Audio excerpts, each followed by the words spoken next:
व्यतीत हो रहा है, वैचारिक दृष्टिकोण से इसको पुनः एकजुट, पुनः समता, मैत्री, बंधुत्व के रूप में बांधते हुए इस महोत्सव को हमने शुरू किया है। और पिछले 7 वर्षों से इस कैमूर की माटी पे, और आज कहिए तो ये लक्ष्मी भवन जो अपने आप में जो लिच्छवी गणराज्य, जो लोकतंत्र का कहिए कि पहला जन्मभूमि, उसी के नाम से मिलता हुआ यह लक्ष्मी भवन कैमूर की माटी पे है। और आज भवन में हम लोग उपस्थित हैं। हमारे साथ पटना हाईकोर्ट के senior advocate Harendra Kumar sir हैं, सर डिस्ट्रिक्ट एंड सेशन जज आरपी यादव सर।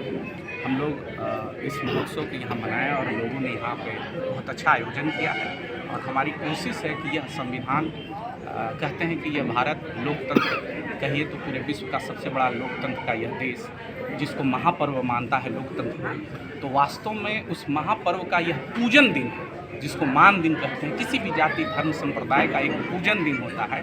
तो आज 26 नवंबर जो है, आज हमारे लोकतंत्र महापर्व का यह पूजन दिन, जिसको आज हम अखंड भारत महोत्सव के रूप में यहाँ। सर, आए हुए लोगों से आप क्या संदेश देना चाहते हैं? भारत संविधान दिवस मनाने के उपलक्ष्य में लोगों को क्या संदेश देना चाहते हैं कि भारतीय संविधान दिवस क्यों मनाए लोग? बहुत से लोग इस पर निगेटिव होते हैं, जो नहीं समझ पाते हैं इसको निगेटिव समझ, लेकिन आप उन लोगों को क्या संदेश देना चाहते हैं? भारतीय संविधान मनाने के पीछे संदेश कुछ नहीं, एक कहिए कि एक समुचित और सम्यक न्याय। ये वो बात है कि जैसे यहाँ भिन्न भिन्न जाति संप्रदाय के लोग तो रहते हैं, लेकिन उनका अपना विधान, अपना आस्था है, अपने धर्म, अपने संप्रदाय, लेकिन यह जो भारतीय संविधान है, ये वाकई में यही राष्ट्रीय धर्म है। अगर राष्ट्र की बात करें तो उन सबका सार इसी संविधान के अंदर निहित है, और उनके विधान भी, उनके अपने जो धर्म ग्रंथ है, वो भी इसी भारतीय संविधान के अधीन चल रहा है। सर, कुछ लोग कहते हैं कि राम का देश है, कुछ लोग कहते हैं, आप लोग कहते हैं सम्राट अशोक का ही देन है, लेकिन राम को लोग क्यों कहते हैं? सर बताइए। लोग बाहर जाते हैं तो राम के नाम नहीं लेते हैं, सम्राट अशोक, डॉक्टर BR अम्बेडकर, महान पुरुषों का नाम लेते हैं, लेकिन लोग जो रहते हैं देश में वो लोग देवी देवताओं का नाम लेते हैं। इस पर आप क्या कहना चाहते हैं? सर बताइए। भिन्न भिन्न तरीके की, चूँकि अभी मैंने बोला यहाँ पे भिन्न भिन्न जाति धर्म संप्रदाय के लोग, तो सब लोग अपने संप्रदाय से सोचते हैं कि हम इस देश को उसके अकॉर्डिंग हम अपना बताएं।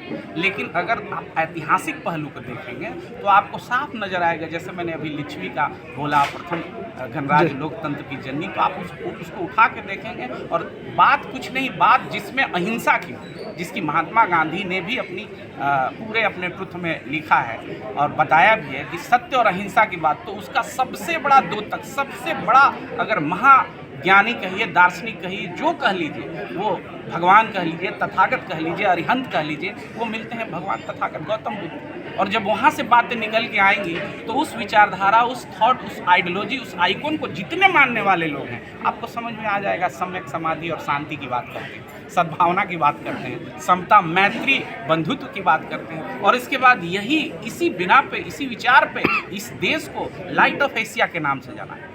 क्यों हम बोलते हैं यह ज्ञान की भूमि है, प्रकाश की भूमि है। भारत 2 शब्दों से मिलकर बना है, भा और रथ। भा मतलब भास्कर, भास्कर मतलब प्रकाश, मतलब लाइट, और रथ का मतलब जहाँ कंटिन्यूअस निकलता रहे, अध्ययन रथ, प्रयास रथ, मतलब कंटिन्यू, लगातार। तो जहाँ हमेशा ज्ञान लगातार प्रकाश के रूप में निकलता रहे, वही भूखंड, पूरे विश्व का वो भूखंड ही तो भारत है। इसलिए आप समझ लीजिए इसको किस नाम से हम जानते हैं। चलिए, बहुत बहुत धन्यवाद सर आपसे।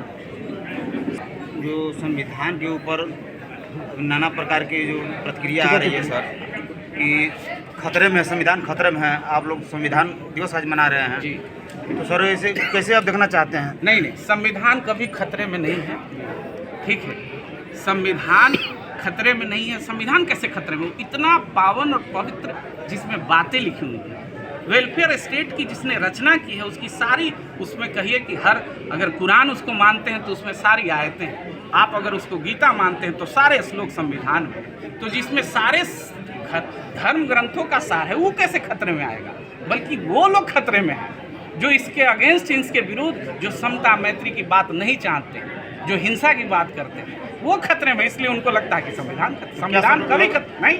लग रहा है कि सर इस पे राजनीति हो रहा है, लग रहा है कि राजनीति हो रहा है इस पे। संविधान खतरे में कभी नहीं होगा। और राजनीति करने वाले, चूंकि उनका अपना पॉलिटिकल एरेना है, वो जो ये नॉन पॉलिटिकल ऑर्गेनाइजेशन है, हमारा पॉलिटिक्स से कोई लेना देना नहीं है। हम ग्रास रूट तक, पंचायत स्तर तक, कहिए कि प्रथम लोकतंत्र का वो स्थान है, वहाँ तक हम उस भारतीय संविधान को इस संगठन के माध्यम से ले जाना चाहते हैं। जिसको आप अवेयरनेस बोल सकते हैं, जागरूकता अभियान कर सकते हैं। इसलिए हम अखंड भारत महोत्सव मनाते हैं। क्या नाम पड़ेगा सर? मेरा नाम भीष्म।